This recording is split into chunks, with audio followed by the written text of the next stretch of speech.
This is the third day of this January 2025 Rohatsu 7-day sesshin. I'm going to read again from the book Silent Illumination by Guogu.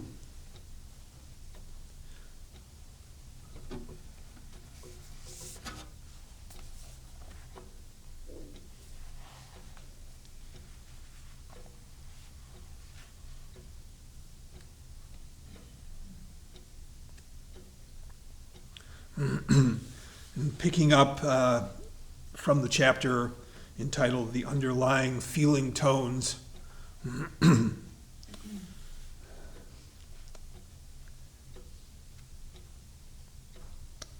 we had just begun reading from a section called How to Cultivate Right Attitudes. And he starts out with contentment. First attitude we have to cultivate is the feeling of contentment. Contentment counters and overrides our constant tendency to grasp and chase after things. If you're like me, you you worry about being content. If I'm content, am I going to work? Am I going to just sort of backslide and go through the motions? But that's not really the flavor of contentment. It's not what we're talking about. She said, it overrides our constant tendency to grasp and chase after things. Although it's our dissatisfaction, our feeling that something's missing, that brings us to practice, if we don't see through that dissatisfaction, if we don't recognize that actually everything we want, everything we need, we have already perfect.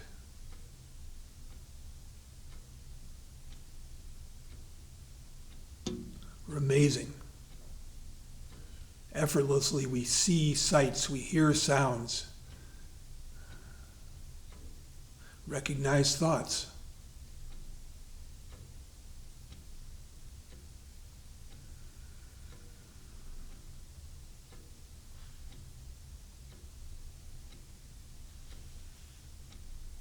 He says, contentment has the flavor of being at ease, grasping nothing, lacking nothing.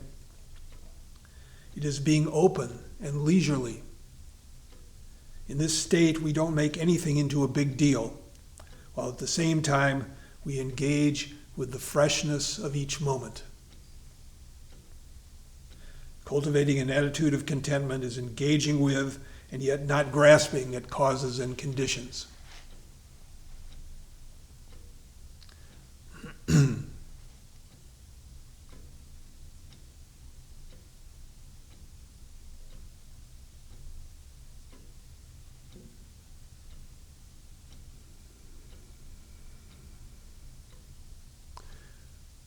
Such a great thing, such a relief, such a balm, sustenance, when we become okay with how we are, how things are. When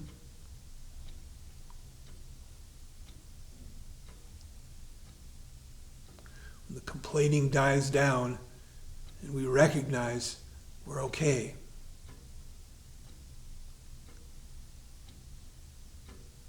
Can do this.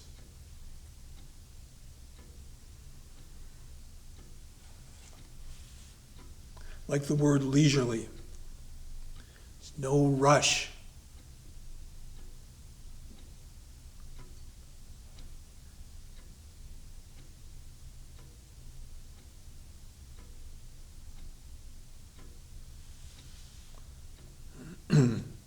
Say, the hurrier I go, the behinder I get.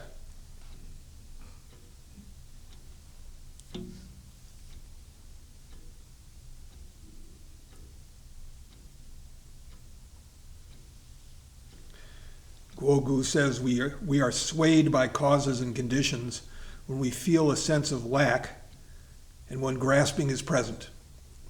We inevitably get sucked into the vortex of grasping and rejecting, having and lacking.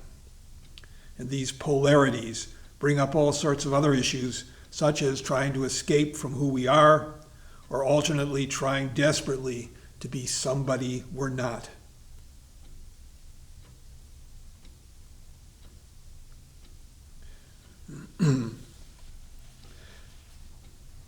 My life really changed for the better. Somewhat, what is it now?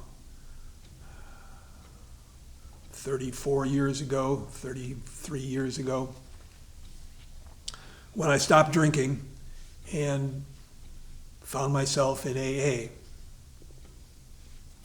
and ran into the whole concept of being okay in your own skin, who you are, of being able to admit your faults, not having to be somebody, not having to worry about your image. People used to say, you're just a garden variety drunk. Something extremely liberating about that.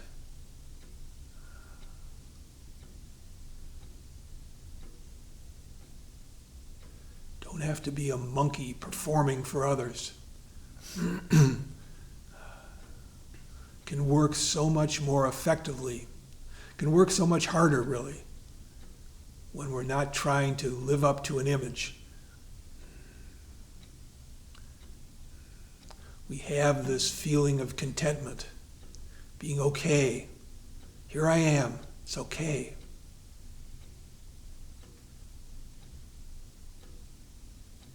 Everything slows down. Chatter dies away.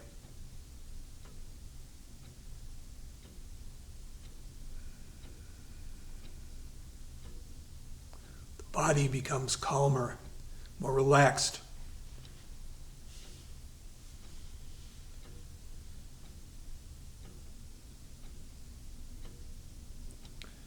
Again, not trying to escape from who we are, or alternately trying desperately to be someone we're not.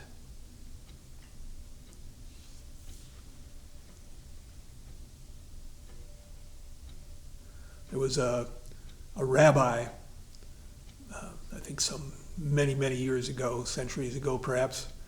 I think his name was Zuzia. He says, when I get to the afterlife and they ask me, why were you not Moses? I will have the answer.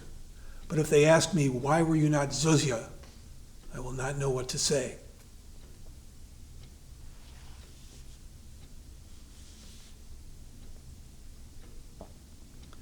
Guogu goes on, there's no formulaic way to cultivate contentment or non-grasping.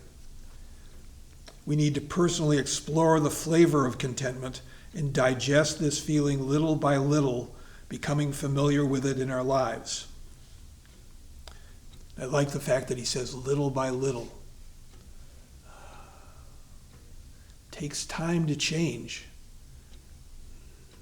Things take time to soak in. Practice requires patience, faith, and patience. This is really a lifelong process. A lot of people come at it as if I'll work hard, come to awakening, and then everything will be okay. Yeah, good luck with that. Roshi Kapleau said to me, John, you just want to grab Kensho and run. He could see that because that was him too.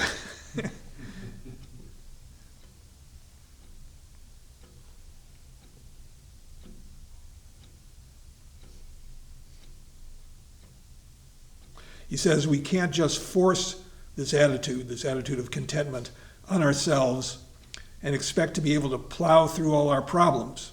Contentment is not a mere concept. We need to appreciate the depth of what it means to be content. It's not just being disinterested or detached from everything.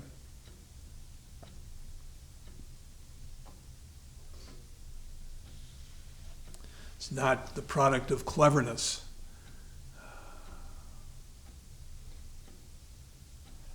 It's really, really comes from the heart, doesn't it?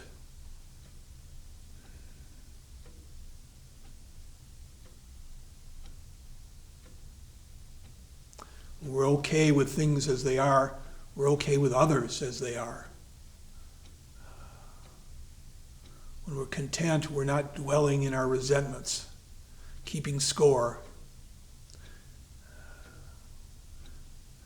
Because we're not beating others up, we don't beat ourselves up.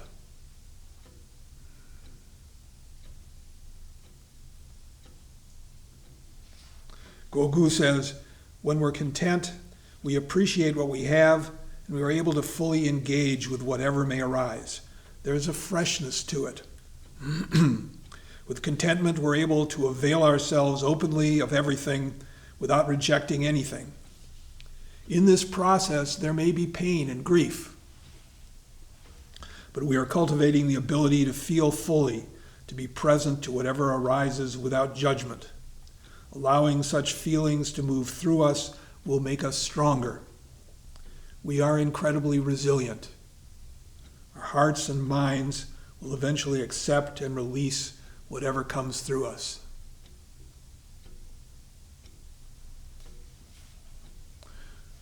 This quality of contentment, we're able to grieve, able to open ourselves up to our feelings without indulging them.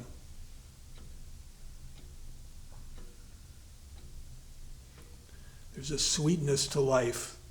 We're not walling off our disappointment and our sorrow, letting the bad in, letting the good in, and it passes right through.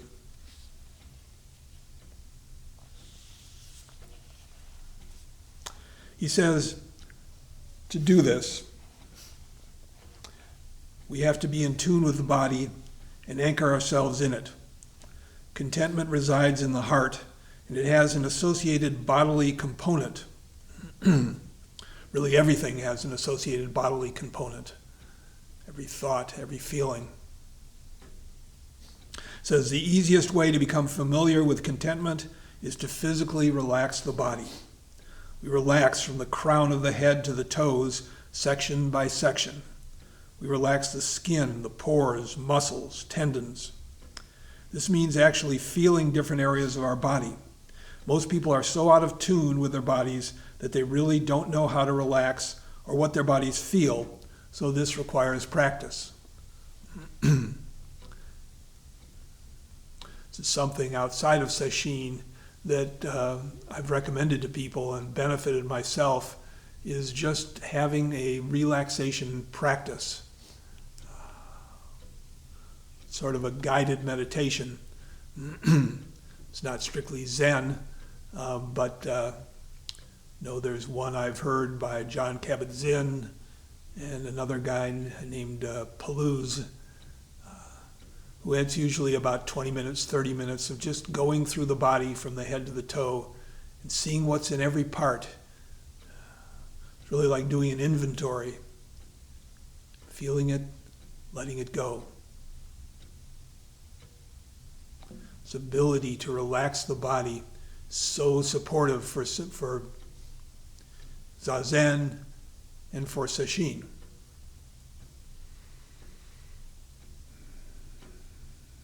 And a lot of it starts with awareness, just knowing that we're tense, knowing where we're tense, and being able to let that be.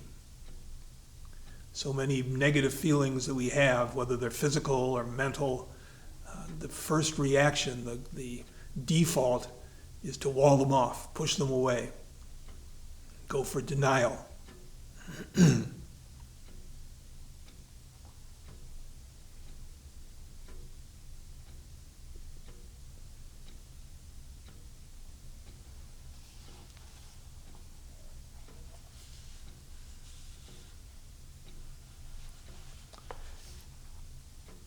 Says, as you explore relaxing your body during meditation, As you become physically and emotionally familiar with it, you will then be able to tune in to contentment. The more familiar you are with contentment, the more likely you will be able to apply it to your daily life. Responding to changing conditions, you will have no need to solidify your viewpoints, narratives, and emotional afflictions. This is the side effect of practice. We just become lighter, able to move with conditions, able to admit when we do wrong, able to apologize, able to forgive.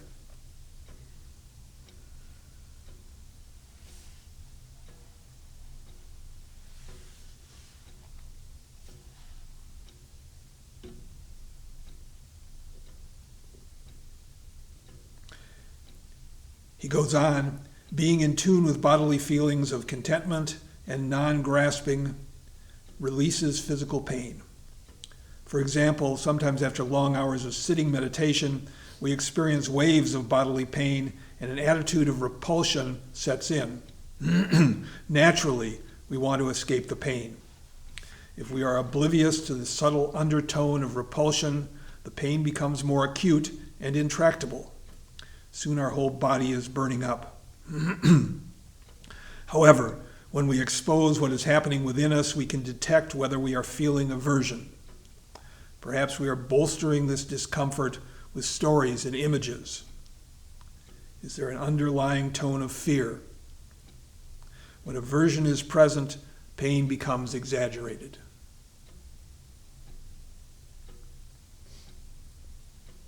One of the techniques in these body scans is to, when you scan through and you come across an area of the body with pain, is just to be curious about it. What's it like?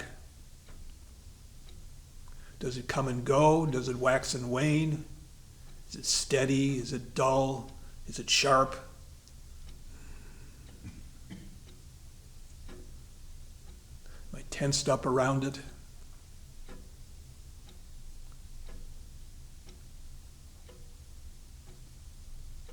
It's a sort of a leisurely approach to getting in touch with our feeling.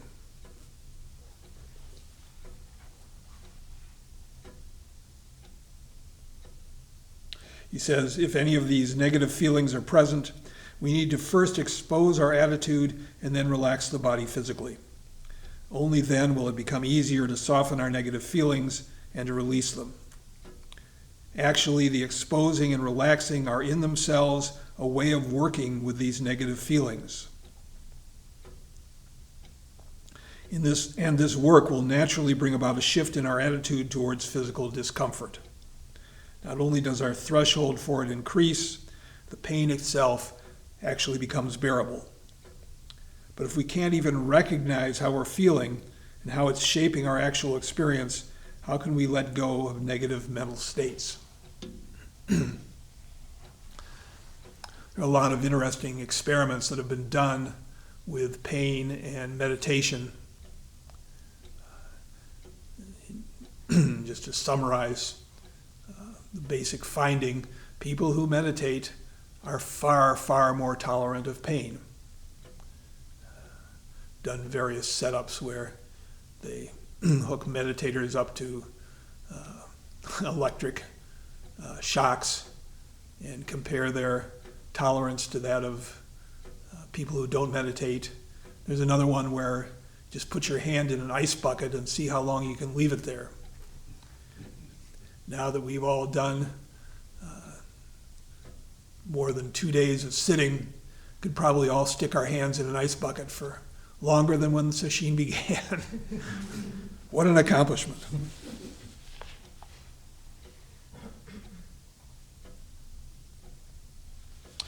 He says, contentment is traditionally expressed in Chan as non-grasping. Really, they're the same, not grasping. In the platform scripture, Master Huineng provides 3 principles to deal with it. No thought, no form, and non-abiding. These three principles are antidotes to our grasping of our inner world, outer relations, and identity.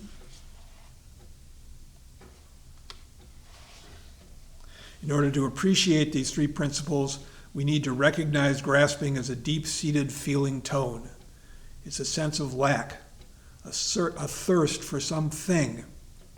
Of course, being discontented can bring about change for the better in our lives, but here I'm referring to a habit of possessiveness which arises from self-grasping.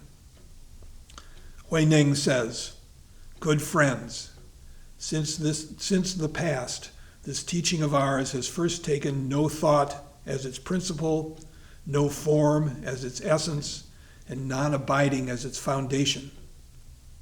No thought means to be without thought in the midst of thinking. No form is to transcend form within the context of forms and appearances. Non-abiding is your fundamental state. All worldly things are empty." And Guo Gu says, "Thoughts, feelings, and narratives are what we grasp internally. Form is what we grasp externally, and this can include our bodies, objects, environment, status, wealth, and appearances. None of these objects of grasping are in and of themselves bad. Sometimes they're needed to help us navigate through life and improve our circumstances. However, when our grasping is driven by possessiveness and obsession, it brings about suffering for ourselves and others." Non-abiding is just a Chan way of saying non-grasping. Everything is fluid, changing, open to opportunities. This is how things, including ourselves, are. Nothing is fixed or rigid. How can anything be grasped?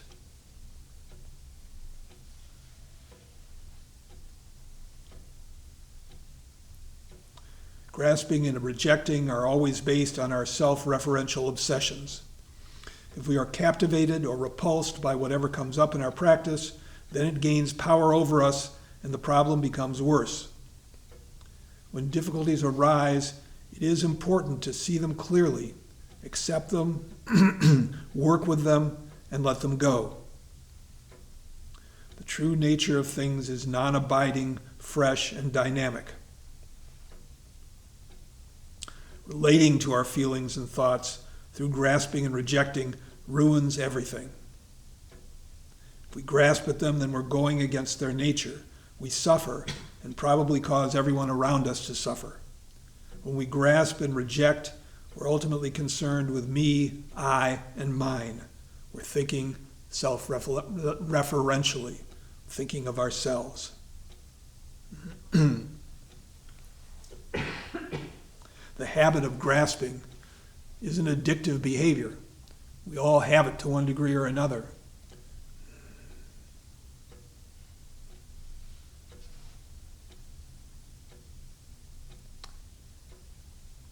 The opposite of thinking, grasping, and abiding is contentment. And it's the most important of all attitudes to cultivate in order to see our inner experiences and outer relations as our true nature.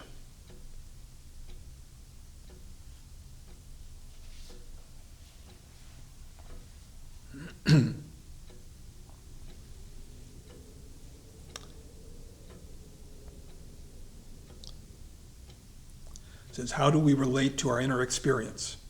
In the above passage from the platform scripture, no thought does not mean cutting off thinking. It means there is no fixation with regard to the free flow of our thinking. We don't need to reify or solidify what we experience into my thoughts, my feelings. If self-grasping is present, then thoughts don't flow. When we suffer, we are caught in the middle of the stories that we're fabricating, and in this way we prolong that suffering.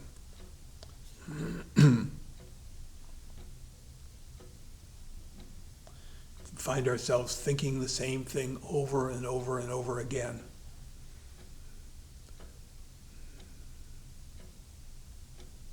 Half aware of the thought. One of the benefits of Zazen is to just sort of notice those habitual thoughts that keep coming up, usually about whether we're worthy or not, how we're doing, what we have to fear.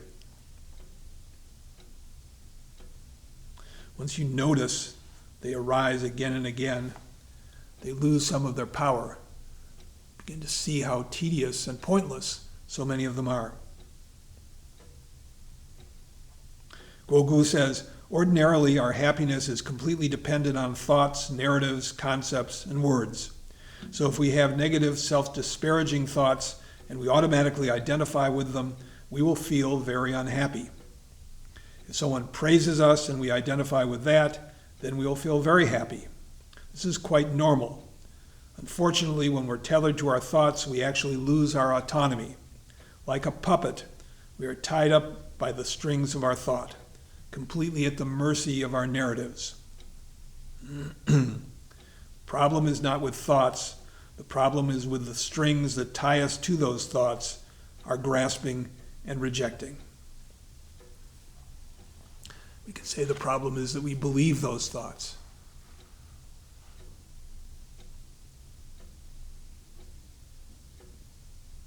We become like a little performing monkey, looking for the attaboys of others, paralyzed by our fear of disgrace, dishonor, coming off in a bad light.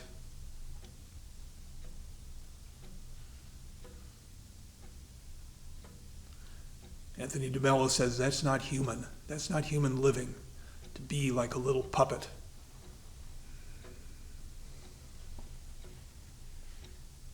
It's one of the qualities of someone who's been working sincerely the Zen practice, probably with any spiritual discipline. They're less tied to their image. And as a result, they can be content.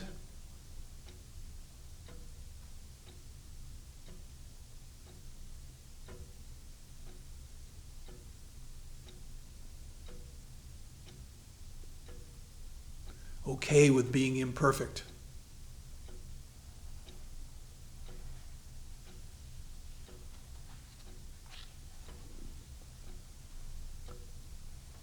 It's a passage from DeMello that I've read before. I won't read it through now, but just remind those who've heard it. And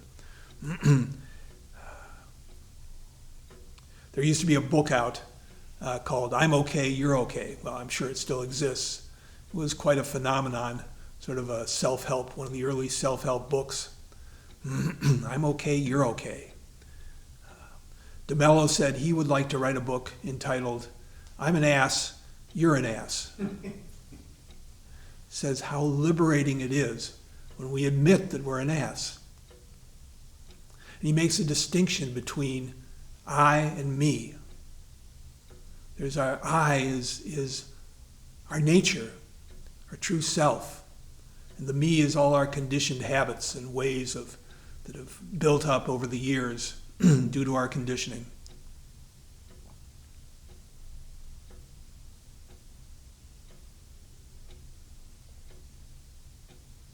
If you criticize him, he can say, well, what do you expect of an ass?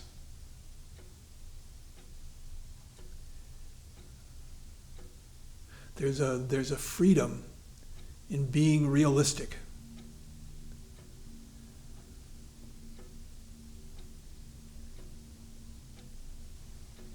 You can't be content if you're not willing to see your failings.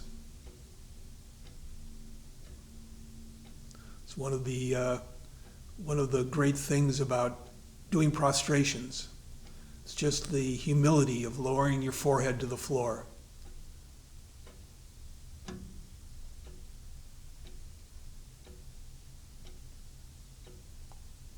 Not abasing yourself, just opening.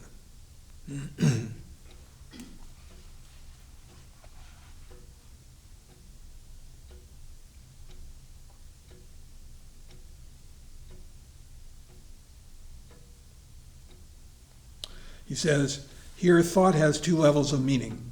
The first refers to our mental activity, our brain's natural ability to think, symbolize, conceptualize, cognize, and perceive. The second level refers to our fixation on our own constructs, notions, and storylines.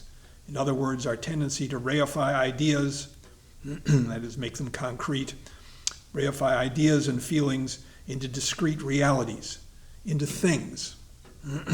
There is no problem with our natural ability to think, imagine, and so on. The problem is when we start to solidify our thoughts and feelings into fixed notions of me, I, and mine. To practice contentment, we need to first expose our sense of lack or our need to possess something. Don't identify with these subtle feeling tones, and at the same time don't block them either. There are reasons why we feel and think the way we do. Our thoughts and feelings reveal something about us. Recognizing them as they arise and not grasping or rejecting them is itself a way to own and embrace them. When we can allow ourselves to be with them, we can start to work with them, to work through them, and to let go of them, which means they no longer have a strong hold over us.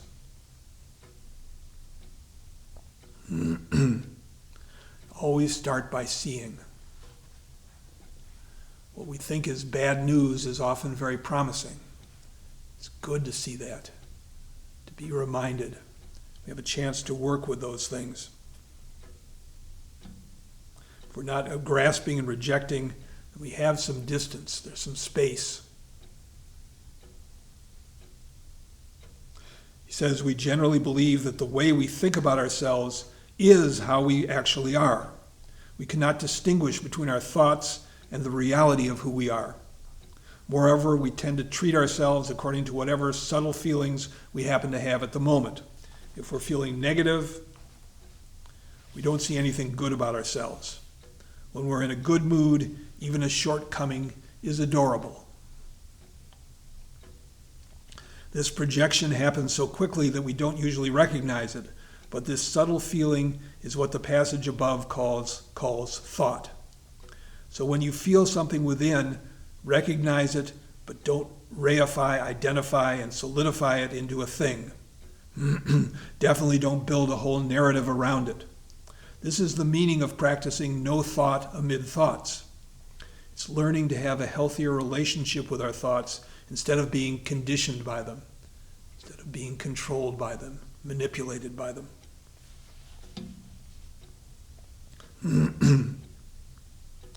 Sometimes we build a whole narrative around some spiritual experiences we've had. This is another way we reify the natural flow of thoughts. When we have powerful experiences and want a teacher to verify it as awakening, then this very need for verification is a form of self-grasping. If a person has woken up from a dream, why would they need verification from someone else? Why would there be a need to announce to the world that they've woken up? Why would they want a merit badge?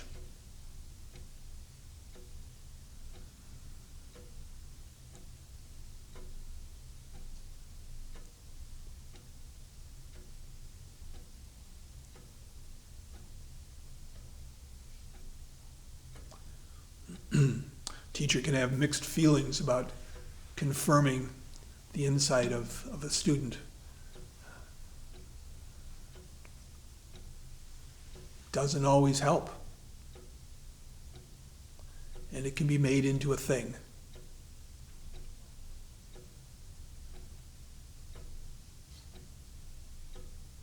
If it's a really deep experience, you have the phenomenon of what they call in Zen the stink of enlightenment. See that in a number of the koans. The good teacher, the perseverance, that will pass, and what's left is wonderful. We have to be careful.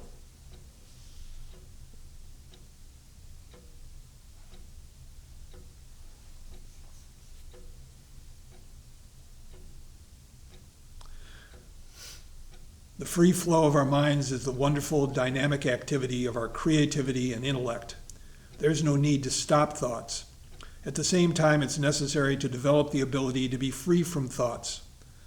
One way to do that is to cultivate through meditation the ability to bring the mind from a scattered state to a concentrated state, and from the concentrated state to a unified state, and then to feel free our grasping of even the unified state, the place where subject and object merge.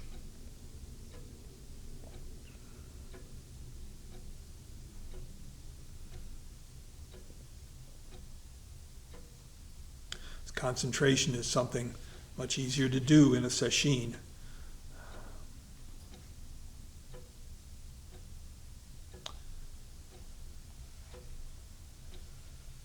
Again, he says, it's necessary to develop the ability to be free from thoughts. This is hard for us to do, to be free of thoughts. Sort of analogous to people's inability to simply sit still.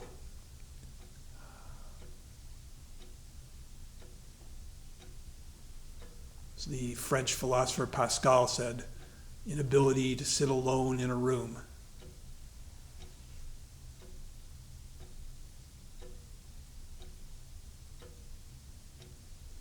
Gradually we get used to it.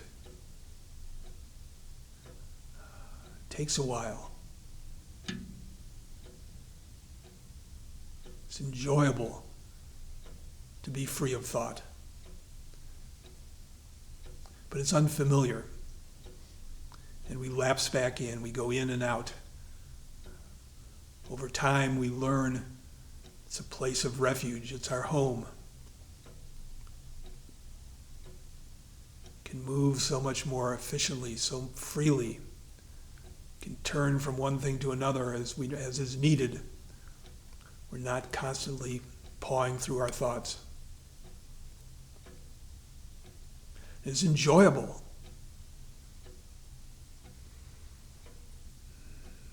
Be with the flow of life, not with the internal monologue.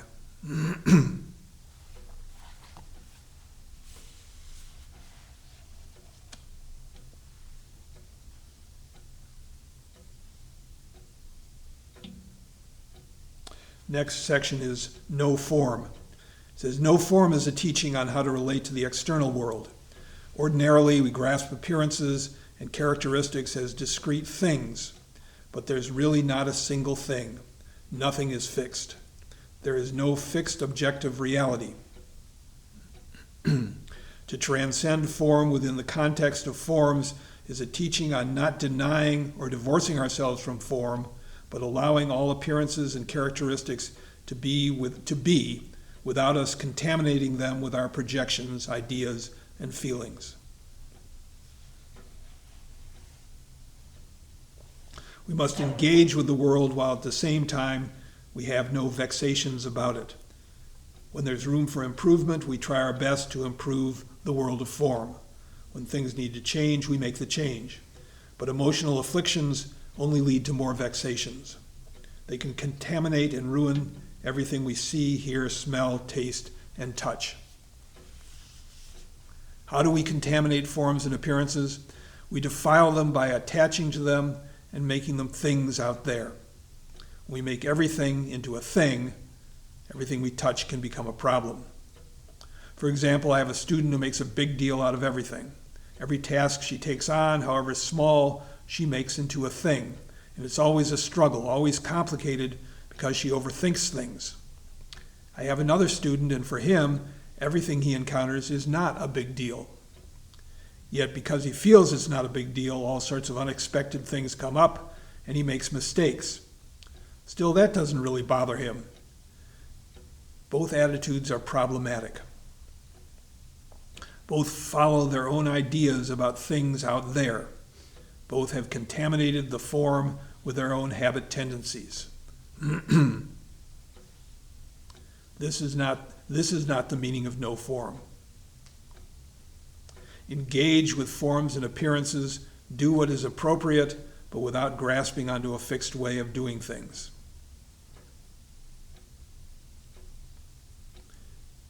No form also applies to meditation practice.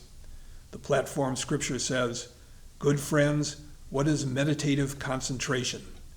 The Chinese words are Chan Ding, which I suspect is exactly the same as Hakuin's Zazen Samadhi. Externally, to transcend characteristics is meditation, or Chan. Internally, to be undisturbed is called concentration, or Ding.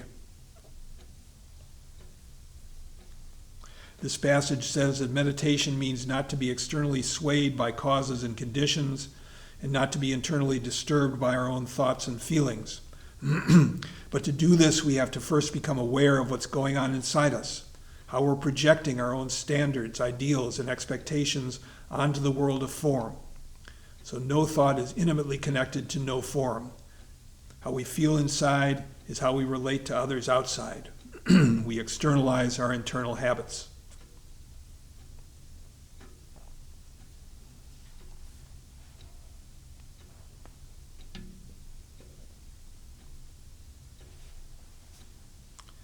Whether in daily life or in meditation, the world of form operates through causes and conditions.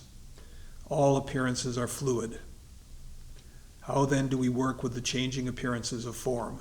How do we live in the world of causes and conditions? What about injustice, discrimination, wrongdoing? Of course, the wrongs of the world must be corrected. Each thing is exactly how it's supposed to be through the workings of causes and conditions.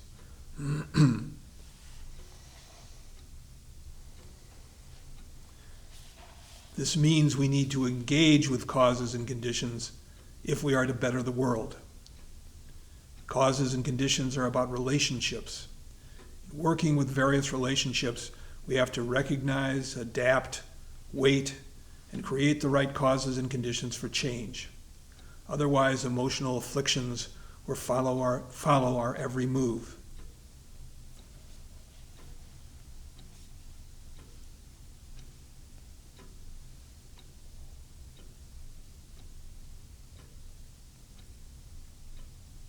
To not attach to form, we must practice no thought, which means being more open to new ideas and less rigid about our opinions. When we expose our own subtle fixation to thoughts and ideas, we will be able to work with form. If we're thinking that the world out there is unjust, without seeing what's going on inside of us, then we may be simply contaminating the world of form, with our own attachments. A tremendous amount of damage has been done by people trying to address the injustice in the world. So much goes off the rails when people are not aware of when they trust their thoughts. I was always struck by the fact that both Pol Pot, the dictator in Cambodia, who was the cause of death for millions of people, had been a student at the Sorbonne in France, the home of intellectualizing. And I think that was also true. Also a student there was Carlos the Jackal, a terrorist in South America.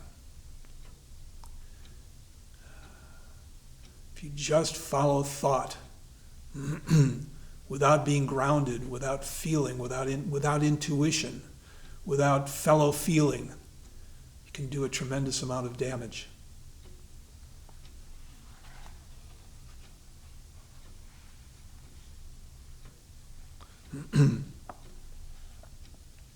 Well, our time is up today. We'll stop here and recite the 4 vows.